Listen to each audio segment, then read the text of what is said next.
जी सखर जे शहरनि ताजरनि civil society माण्हुनि पारां सखर जे मसइलनि जे हल लाइ एहतजाजी रैली कढी वई आहे। सखर घंटाघर चौक ते एहतजाजी मुज़ाहिरो करे धरणो हयो वियो आहे। अॻुवाणी न ॻाल्हि ॿोल कंदासीं त शहरी मसइला आख़िर छो न पिया हल थियनि ऐं उन्हनि जे पुठियां कहिड़ा कारण आहिनि। कढी विया आहिनि। हिन में सभई पार्टियूं असां हिन में गॾु आहियूं ऐं उनजो मक़सदु इहो आहे त म्यूनिसिपल इंतज़ामिया बिल्कुलु बि ना आयल आहे। उनखां अलावा तव्हांजो जेको आहे हिते कोई बि म्यूनिसिपल जो सिस्टम न आहे। एडमिनिस्ट्रेटर सां मिलूं था, कंहिं बि जेको आहे वस वारनि सां मिलूं था, एप्लीकेशन ॾेई थकिजी पिया आहियूं। कोई बि उते न गंद खणण लाइ तयारु आहे, न कचिरो खणण लाइ तयारु आहे, न जेको आहे न अचण लाइ कोई तयारु आहे। उन वाले सां असीं जेको आहे अगर असीं जेको आहे न हीअ एहतजाज नथा कयूं त हीअ जागरी नथा, एतिरी जेको आहे बेअसी आहे।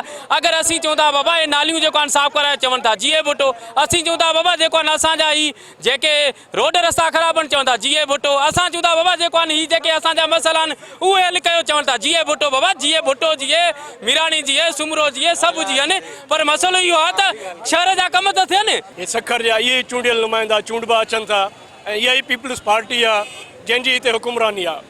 पर अफ़सोस त एतिरे अरसे में सखर जे माण्हुनि खे पीअण जे लाइ साफ़ पाणी कोन मिलियो आहे। सखर जा माण्हुनि जी लोड शेडिंग जान कोन छुटी आहे। सखर जे माण्हुनि जे मथां म्यूनिसिपलिटी इंतज़ामिया जेका नाहिल आहे कमु करण खां उनखे मौत थो चढ़े, पर टैक्स ते टैक्स आवाम ते हणंदी थी वञे। सॼो सुबुह तो तबाह कयो अथऊं, पर आख़िर असांजे सखर खे बि मोहन जो दड़ो कयो वियो आहे ऐं इन्हनि खां पुछण वारो कोई कोन्हे को।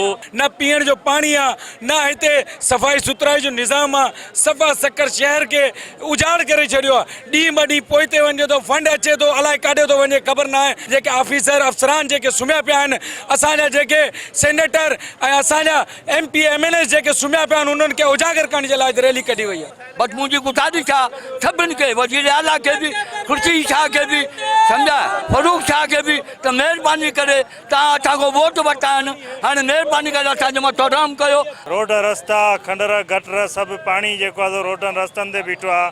न बिजली आहे, न गैस आहे, का सहूलियत कोन्हे। बुनियादी सहूलियतूं जेके पाणी जेको आहे हिन वक़्तु बि असां गटरनि वारो जेको साफ़ न आहे, फिल्टराइज़ न आहे, उहो पाणी पी रहिया आहियूं। ही ॾुख जहिड़ी ॻाल्हि आहे।